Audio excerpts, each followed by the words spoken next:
হিসাব পদ্ধতিতে আপনি যদি যান আমার বাবা দাদার আমলে হিসাব পদ্ধতিতে ব্যাংক অ্যাকাউন্ট কত দিনের ছিল, কোটি কোটি টাকার লেনদেন তো হয় দোকানগুলোতে। এখনও বাংলাদেশের একটা বিরাট নাম্বার আছে যে যাদের ব্যাংক অ্যাকাউন্ট নেই। এটা হিসাবে যদি সিস্টেম আনেন যার যার মতো হিসাব রাখতে পারে। ইলেকশন কমিশনও তার কোনো শর্ত আরোপ করে না যে আপনাকে ব্যাংক হিসাব খুলেই দলের হিসাব রাখতে হবে। এটা আমার দলের সিদ্ধান্তের ব্যাপার। আমরা দলের সিদ্ধান্ত অনুযায়ী ব্যাংক অ্যাকাউন্টের ভিত্তিতে 2008 সালের যে রিটার্ন দাখিল করেছি সেখানে হিসাবের মধ্যে আমরা ব্যাংক অ্যাকাউন্ট উল্লেখ ছিল, সে অনুযায়ী আমরা কাজ করেছি। কিন্তু এরপরে দেশে কি হয়েছে আপনারা জানেন, ব্যাখ্যার দরকার নাই। এই 15 বছর আমরা বাড়িঘরেই থাকতে পারি না, ব্যাংক খুলতে যাবো কেন? হ্যাঁ, ব্যাংক খুলতে যদি যেতাম আয়নাঘরে ঢুকতে হইতো।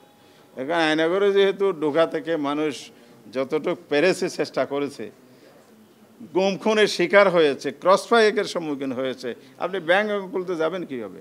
সেই কারণে যে রিটার্নটা আমরা এখন দিয়েছি সেখানে ব্যাংক অ্যাকাউন্ট উল্লেখ নাই। সামনে আগামী রিটার্নের সময় অবশ্যই পরিবেশ অনুকূল থাকলে আমরা এটা করব।